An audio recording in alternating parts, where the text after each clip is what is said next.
Radio ECAF.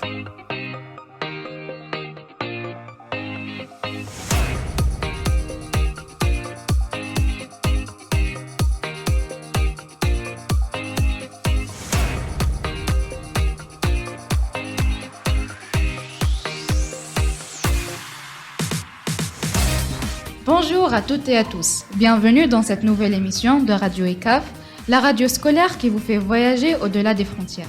Aujourd'hui, nous avons l'immense plaisir d'accueillir un invité très spécial. Monsieur Khaled Bouhadioui a parcouru un chemin fascinant qui l'a mené jusqu'en Arabie Saoudite, où il vit désormais en tant qu'expatrié.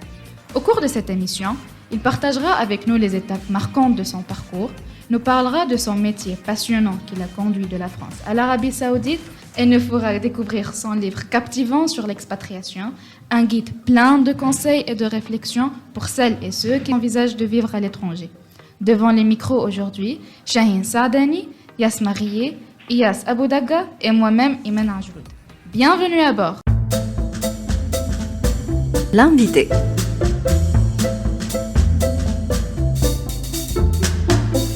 Bonjour Monsieur Khaled, je m'appelle Shaheen, je suis en 3e et cette année je vais passer l'épreuve nationale du brevet et j'aimerais vous poser une question sur votre parcours universitaire et qu'est-ce qui vous a motivé à choisir ce parcours?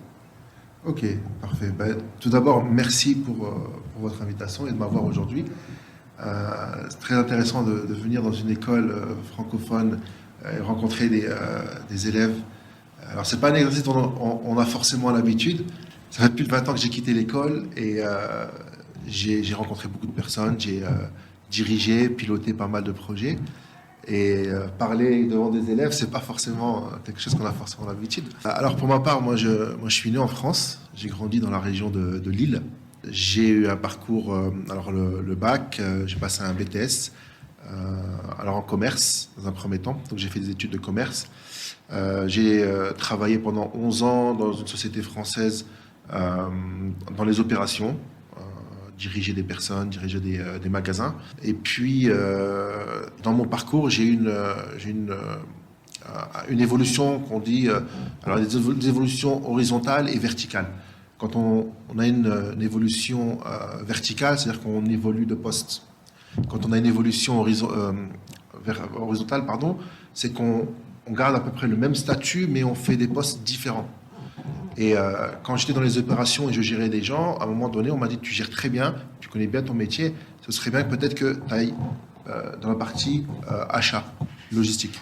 Et donc j'ai fait pendant 1 an des achats, on a acheté des produits frais, des salades, des tomates, de la viande, etc. Ensuite, j'ai eu une autre évolution horizontale. On est passé dans la partie développement.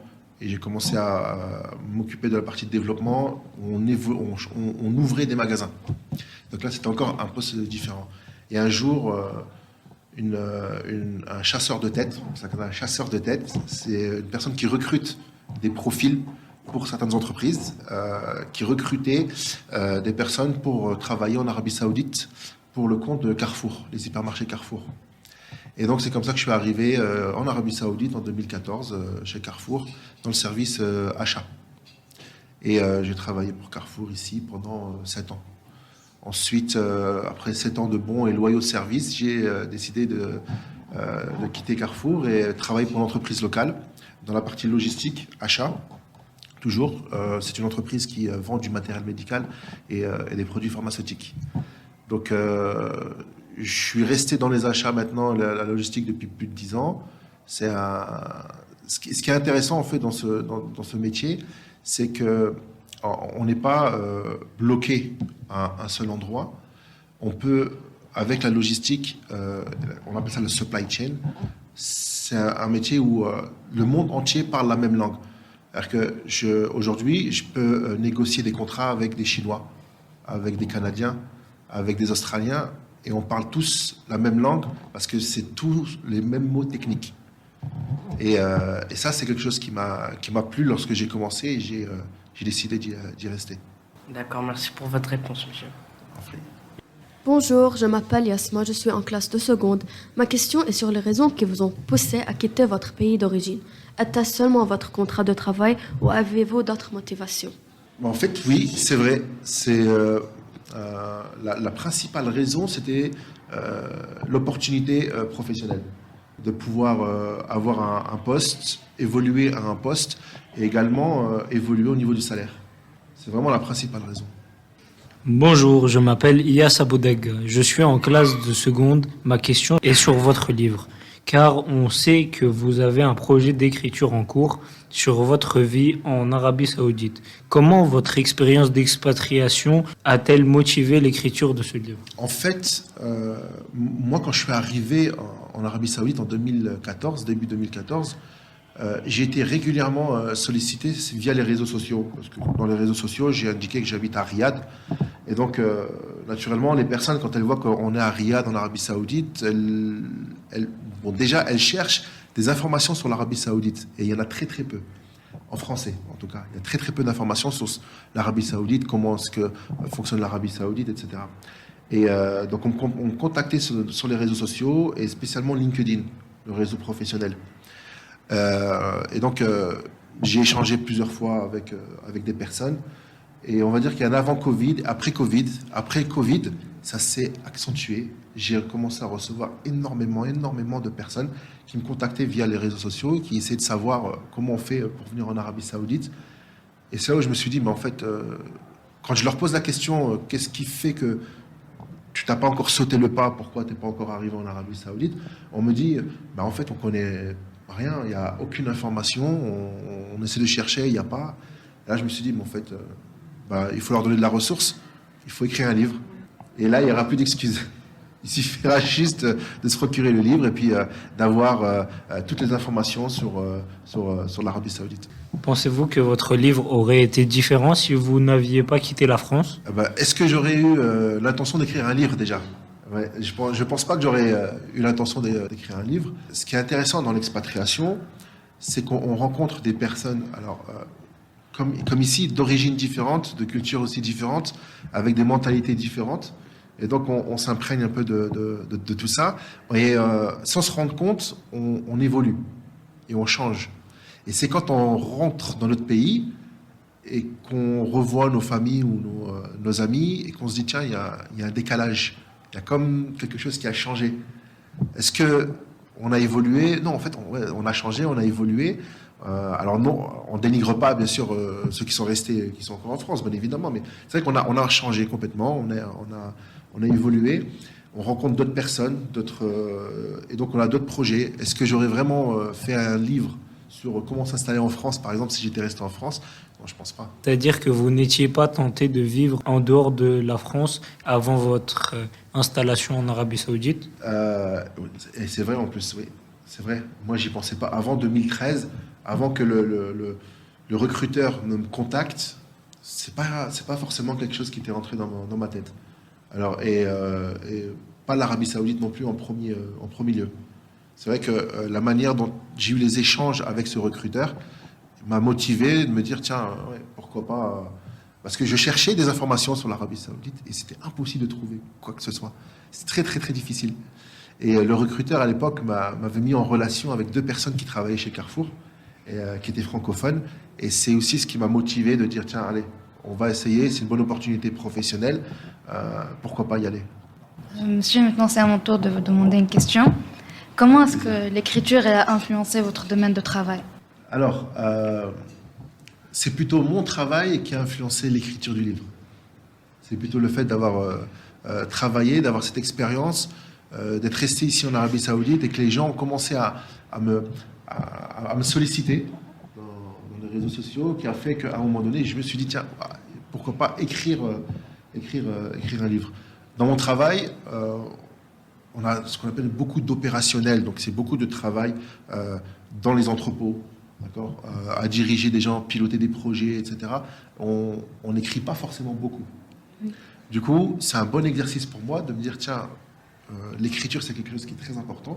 C'est peut-être une des seules choses qui va nous rester dans quelques années, parce qu'avec les téléphones portables, les réseaux sociaux, on lit quasiment plus.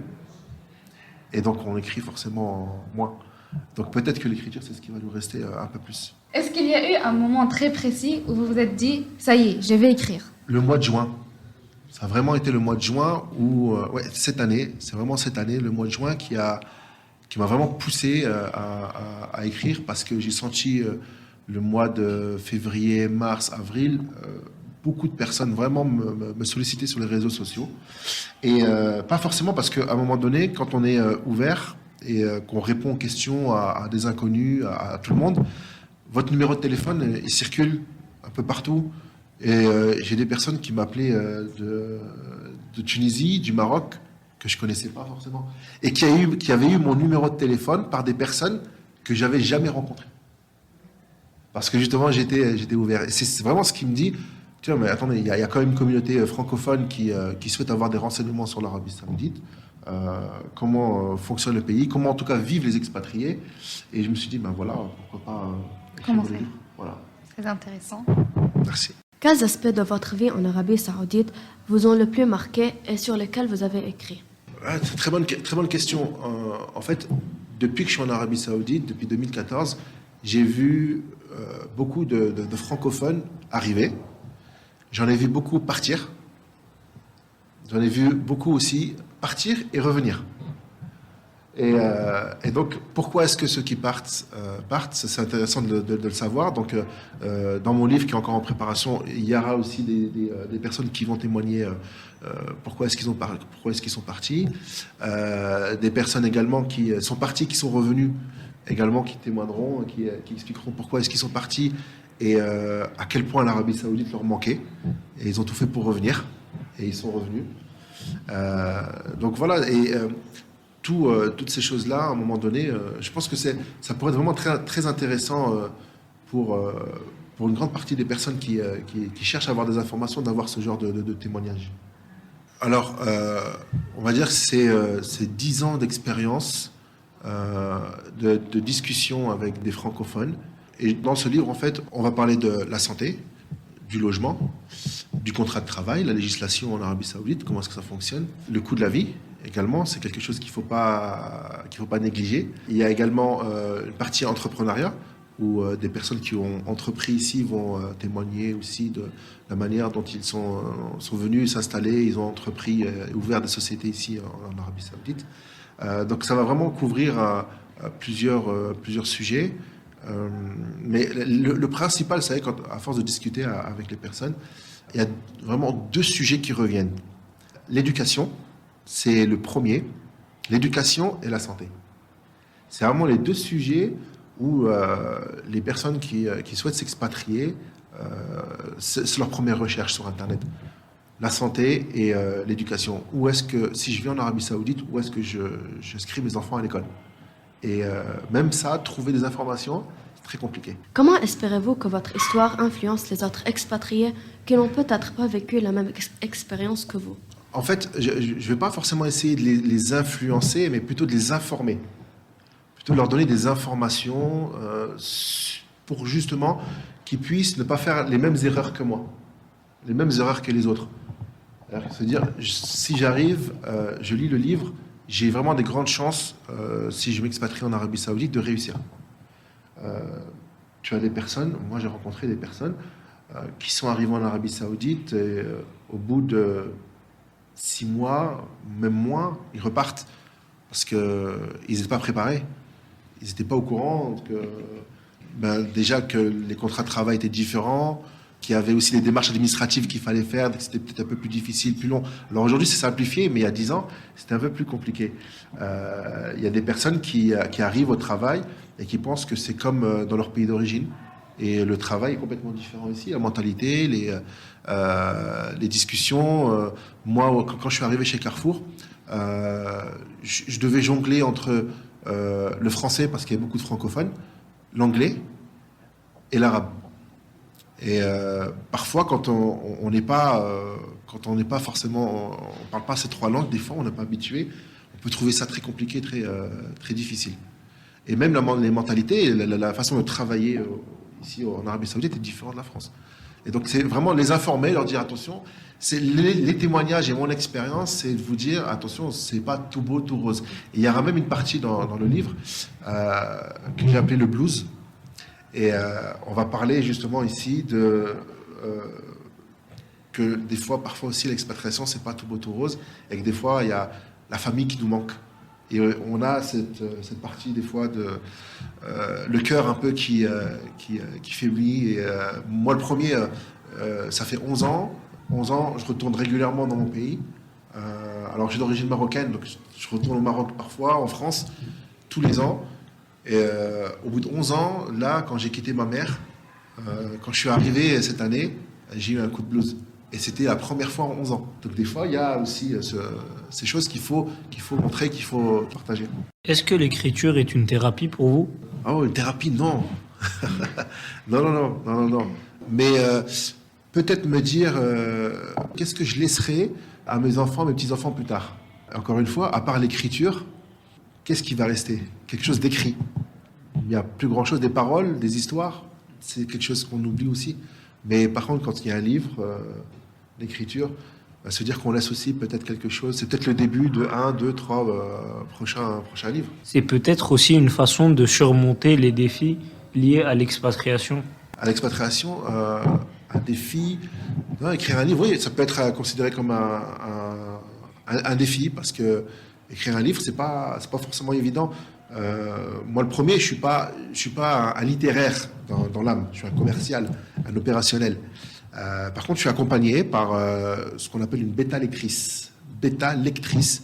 Donc, c'est une personne qui relit les livres avant la parution. Donc, elle me conseille durant l'écriture. Alors, par exemple, là, sur les 2 premiers chapitres, par exemple, elle me disait: tiens, Khalid, c'est intéressant ce que tu dis ici, mais moi, j'aurais peut-être pas dit de cette façon-là, je l'aurais dit de telle manière. Attention aux fautes ici, la structure, il faudrait peut-être changer de cette manière-là, etc. Donc, je suis quand même accompagné, je suis pas tout seul, parce que si j'écris un livre tout seul, je pense que je risque peut-être d'être vite abandonné. Donc, le fait d'avoir une bêta lectrice, c'est quelque chose qui aide énormément. Et d'ailleurs, c'est elle qui m'a conseillé d'avoir peut-être un peu plus de témoignages. Ça apporterait peut-être un peu plus de sens au livre. Est-ce que vous allez éditer votre livre ici en Arabie Saoudite ou bien vous allez l'éditer en France? Alors, il sera édité en France parce que c'est plutôt un livre qui est destiné aux personnes qui ont envie de s'expatrier. Ceux qui sont déjà expatriés, ça pourra être un bon livre pour eux de lecture. Est-ce que ça va vraiment beaucoup leur apporter? Peut-être. Peut-être, mais en tout cas, ceux qui aiment lire, oui, ils vont apprécier le lire. Par contre, ceux qui sont à l'étranger, dans des pays francophones, non, je pense qu'ils vont vraiment l'apprécier. Alors, monsieur, j'ai une toute dernière question. D'après votre expérience et le contenu de votre livre, est-ce que vous avez des conseils à proposer aux nouveaux arrivants qui considèrent s'installer en Arabie Saoudite en longue durée? Des conseils, non, j'en aurais beaucoup des conseils. Et d'ailleurs, dans le livre, tous ceux que j'interviewe, je leur pose la question: quels conseils donnerez-vous justement aux expatriés? Alors, par exemple, dans le livre, il y aura des professionnels de la santé, des médecins francophones qui vont témoigner, et je leur pose la question: quels sont les conseils que vous donnerez à des personnes qui souhaitent s'expatrier au niveau de la santé? Pareil au niveau de l'éducation.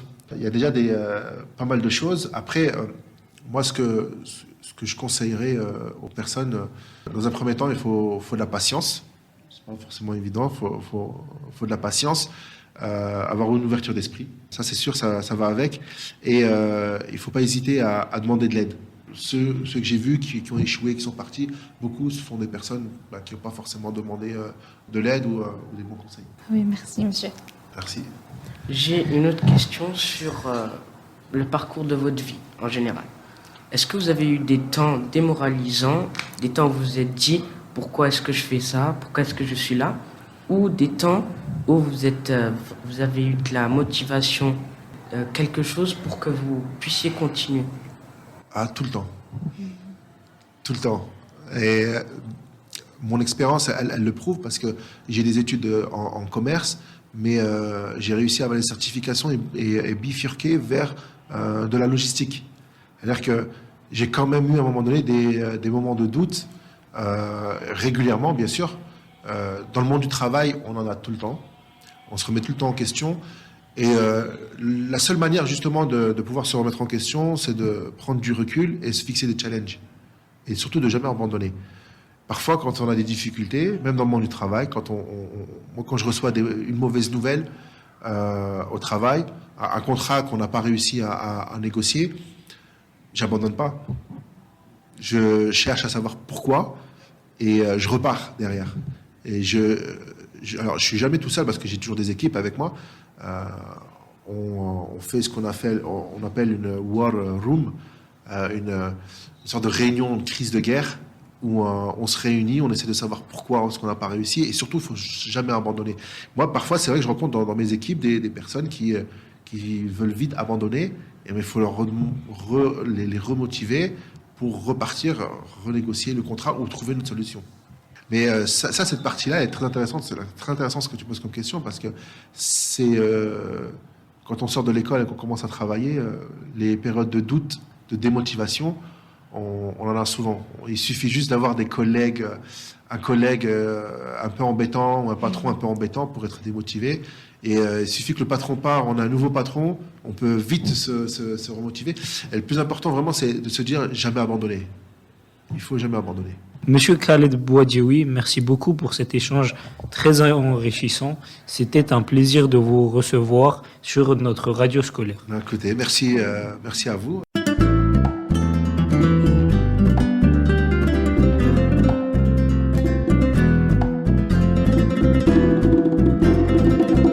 Alors moi j'aurais peut-être aussi quelques questions à vous poser. J'ai échangé la semaine dernière avec une personne qui comptait venir habiter en Arabie Saoudite. Elle me posait la question, comment est-ce que les enfants ils gèrent leur temps après l'école? Alors, qu'est-ce qu'ils font? Alors moi, je voudrais vous poser la question à chacun d'entre vous, savoir, après l'école, quelles activités vous avez? Est-ce que vous faites du sport? Est-ce qu'il y a des activités avec la famille ou les amis? Comment est-ce que vous gérez, vous? En France, je sais ce que font à peu près les collégiens, les lycéens, les ados, mais ici en Arabie Saoudite, qu'est-ce que vous faites? Ici en Arabie, on commence l'école très tôt, c'est-à-dire qu'on a une longue journée devant nous encore. Et les heures d'école ici sont réduites par rapport à celles d'en France. Donc après, quand on rentre à la maison, la plupart du temps, on peut parfois geeker un peu, se mettre dans les réseaux sociaux et tout. Après, la plupart des gens moi je parle là, généralement, la plupart des gens qui habitent, ils s'entraînent. Donc ça veut dire ils font une activité sportive, ils sont inscrits dans un club. Moi, par exemple, je fais de la natation après l'école, vers le soir, de 7h à 10h. Et après, je fais mes devoirs. Comme ça, le lendemain, je me réveille, je pars à l'école. Donc c'est une journée un peu serrée, mais c'est une journée complète. Okay. Et aussi, parfois pendant les week-ends, quand il n'y a pas d'école, la plupart des gens, ils sortent avec leurs amis. Ici, comme il n'y a pas trop de... Tout est éloigné de notre habitation, on utilise beaucoup les voitures. Ça veut dire qu'on part au mall, on part dans des parcs, mais c'est toujours loin de chez nous. Donc c'est des activités qui doivent être fixées. Ça veut dire que tu dois avoir du temps pour faire l'activité. Intéressant. Les autres... Étant donné que nous avons du temps après l'école, ici en Arabie Saoudite, on commence à 7h et on termine à 14h30. Alors qu'en France, on commence à 8h et on termine à 18h. On a donc la possibilité de faire plein d'activités en dehors de l'école. Moi, par exemple, j'en fais 2. Je fais de la natation comme Shaheen, mais je fais aussi de la boxe. Et je vois aussi mes amis pour travailler ensemble ou pour sortir. Moi, après l'école, je reviens à la maison. Je déjeune en famille, ensuite je fais tous mes devoirs. Et puis, comme tous les adolescents, je vais un peu sur les réseaux sociaux. À 19h, je fais du sport et pendant le week-end, c'est toute la grande famille qui se réunit car j'ai de la famille ici en Arabie Saoudite. Parfait. Quand même une vie sociale. Alors pour moi, monsieur, c'est presque comme eux. Mais au lieu de partir faire une activité sportive, parce que je baisse toujours les bras, Je lis quelques pages d'un livre ou bien je reste un peu avec ma famille parce que on est seul, ma mère, mon père et mon frère. Je peux pas rester avec d'autres. Et pendant le week-end, c'est la seule période de temps où je peux vraiment m'amuser, sortir. Et comme Shaheen, il a dit, les distances, ils sont grandes. Alors, on doit fixer une date ou bien un endroit une semaine avant pour que tout le monde peut demander leurs parents et prendre l'accord. D'accord. C'est vraiment une autre organisation à avoir. Une dernière question à chacun d'entre vous. Est-ce que vous avez déjà en tête le prochain métier que vous voulez faire? En tout cas pour moi, je ne sais pas trop ce que je voudrais faire. Ou au moins, à la rigueur, les études que tu voudrais faire? Par contre, les études, je sais que je voudrais plus me baser vers le business. Ça veut dire quelque chose où je pourrais avoir du temps après le travail pour avoir une vie sociale ou bien pour vivre entrepreneuriat, business, quelque chose comme ça. Ok. Moi, j'hésite encore entre le commerce et les finances. Je ne suis pas encore sûr de ce que je veux vraiment faire. Tu es en quelle classe maintenant? Je suis en seconde. En seconde, c'est encore juste pour savoir vraiment ce qu'on va faire. C'est normal. C'est vrai que j'hésite encore car j'aime beaucoup de choses. Mais j'ai le temps. Ça sera plus clair plus tard. Alors, tu m'as dit que tu étais de Belgique, c'est ça? Tu te verrais repartir après le bac, repartir étudier plutôt en Belgique? Oui, je pense que pour les études supérieures, je vais retourner en Belgique. Ouais. Non, c'est très bien. C'est bien. Mais c'est difficile de se projeter quand on est en seconde. Parce que ce que je voulais faire, moi, quand j'étais en seconde, c'est pas du tout ce que je fais aujourd'hui.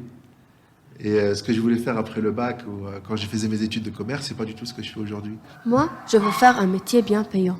Je veux faire de l'ingénierie en relation avec la technologie et je veux avoir mon propre business aussi. Moi, je suis le type de personne qui s'influence très rapidement. Alors maintenant, quand j'entends que, par exemple, Shaheen et Yass veulent faire du commerce, moi aussi, j'ai envie de faire du commerce. Et je trouve que je voulais, dès le début, je veux faire ou bien médecine ou bien architecture. Mais je trouve que c'est très difficile. Et je vais baisser les bras très rapidement. Et je sais plus maintenant ce que je vais faire. Ah, je reviens à ce que je disais tout à l'heure. C'est il faut essayer justement, il ne faut pas baisser les bras. Il ne faut pas abandonner. Il faut toujours se fixer des challenges et il ne faut surtout pas abandonner. Dans le monde du travail, alors encore plus à l'école, parce que moi si j'ai un conseil à vous donner, peu importe les études que vous allez choisir, peu importe, peut-être que l'école, c'est encore peut-être le seul endroit où on vous respectera en tant qu'étudiant, parce que lorsque vous allez arriver dans le monde du travail, c'est plus l'école. D'accord? Et puis, surtout, aller le plus loin possible au niveau des études, ça c'est vraiment très très important, parce que moi le premier, j'ai pas forcément été très loin en master, mais j'ai dû reprendre mes études à 30 ans pour pouvoir justement l'avoir. Quand on reprend ses études quand on a 30 ans, c'est pas comme lorsqu'on a 20 ans. Et donc ça bloque, ça peut freiner. Et avec le recul, si aujourd'hui vous me donnez $1 million, $2 millions aujourd'hui, et j'ai le choix de repartir à l'âge de 18 ans avec zéro, je repars à 18 ans avec zéro. Je ne prends même pas les $10 millions. Parfois, j'en discute avec des amis. C'est vrai que quand on est au collège, au lycée, on apprend des formules de maths. On se dit, mais finalement, qu'est-ce que ça va m'apprendre, les maths? Qu'est-ce que je vais faire avec le théorème de Pythagore quand je travaillerai? En fait, l'école, ça nous apporte une manière, une façon de travailler, d'être organisé, et une façon de penser et de réfléchir qui, après, justement, dans le monde du travail, vous permet d'être efficace. Oui, bien sûr, le théorème de Pythagore, ça ne va pas m'apprendre, moi, à gérer une équipe dans le transport, dans la logistique. Par contre, oui, la manière de réfléchir, la manière de penser, la manière de piloter des projets, oui, ben, ça va aider, justement, parce qu'on a une certaine façon de faire. Donc, c'est aussi à ça que ça sert à l'école, et c'est pour ça qu'il faut aller le plus loin possible. Et le plus haut diplôme que vous aurez, ça vous facilitera. Alors, moi je le dis, en gros, le diplôme que vous aurez, c'est une clé qui vous ouvrira toutes les portes. Et cette clé, si vous ne l'avez pas, eh ben, les portes, elles seront fermées. Elles seront difficiles à ouvrir. Sans clé, c'est plutôt difficile parce que quand on veut ouvrir une porte avec la clé fermée, il faut la défoncer. C'est-à-dire qu'il faut mettre de la force, de l'énergie, de la casser. Et donc, vaut mieux avoir la clé. Vaut mieux avoir les études. Sur ces précieux conseils s'achève cet épisode spécial avec notre invité, M. Khaled Bouhadioui. Merci de nous avoir suivis et à la prochaine. Radio ECAF.